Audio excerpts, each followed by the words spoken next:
Like many businesses around the country, the COVID-19 pandemic forced farmers market managers to think of creative ways to pivot their operations so local food producers could sell their products to customers.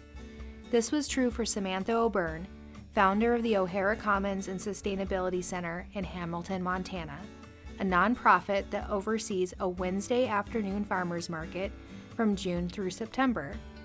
Instead of beginning an in-person winter farmers market, OBrien and her team launched an online market to mitigate the risks of the pandemic and to ensure local food access was available to her community year-round. So my name is Samantha OBrien, and I'm the Executive Director of the OHara Commons and basically the supervisor oversight of both of our farmers markets. So the OHara Commons, we have been a nonprofit organization formed in 2015, and we started with a group of people who were very interested in local food systems, resiliency, and sustainability in our food systems. Our storefront opens on Sunday morning at 10 a.m. So people register as customers, and then they can access, anybody can look at the storefront and see what's available, but in order to access prices and to be able to order, they have to be registered as a customer. And they can shop between Sunday morning 10 a.m. through Wednesday at 5:30 a.m.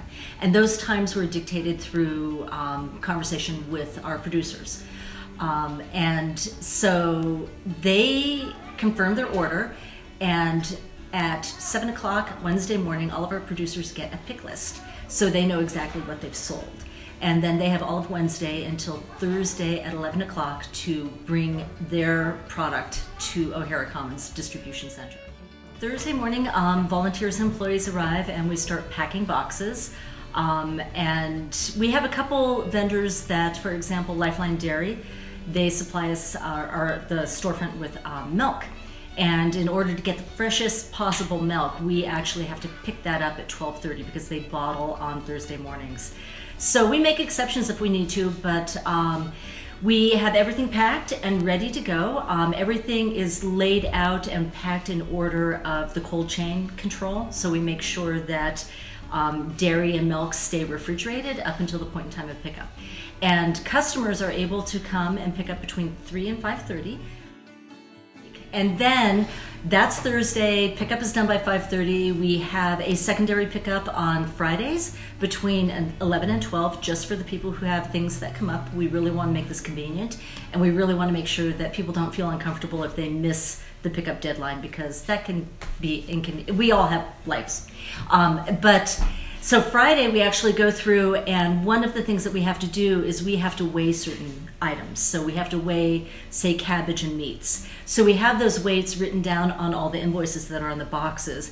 But Friday morning, there's admin time of going through each and every one of the invoices and adjusting those totals before we close out the system. And then we can do a batch close of all of the credit cards that we've processed. As far as SNAP goes, we actually do meet the customer at the car site, and we process the SNAP at the point in time that they pick up.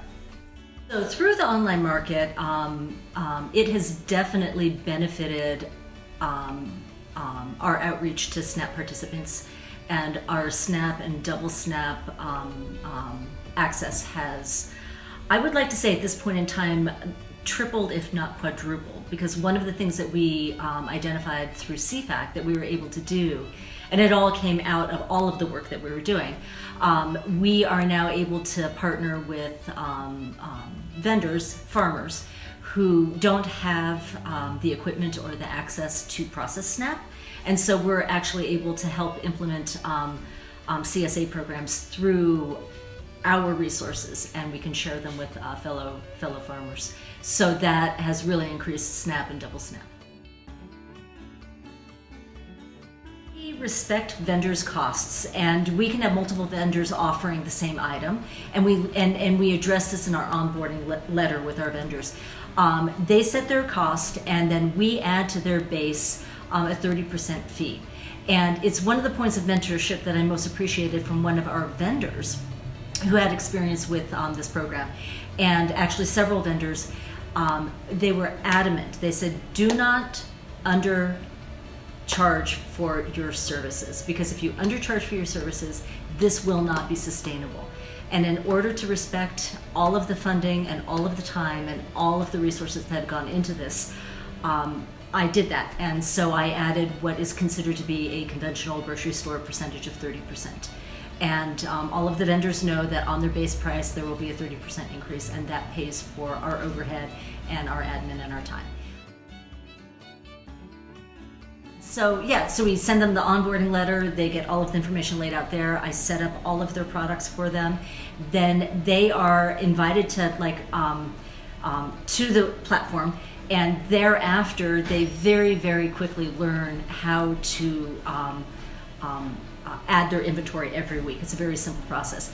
I haven't had to have more than 2 phone calls per vendor on getting them up and going with the program. You really have to follow through with what you promise, and if you don't, it can have long-reaching impacts. So we have made sure that everybody, both our consumers and our producers, know that we are here and that we are fulfilling our commitment. Every time we come to a decision, to an impasse, every time that we come to a point where we need to make a decision for the internal operation, we outreach to our growers. And there are quite a few people that are participating with this market that have a lot of experience, not just with farmers markets, they have their own farm stands. So we've leaned on their expertise, and we've been very well guided and well advised by our producers.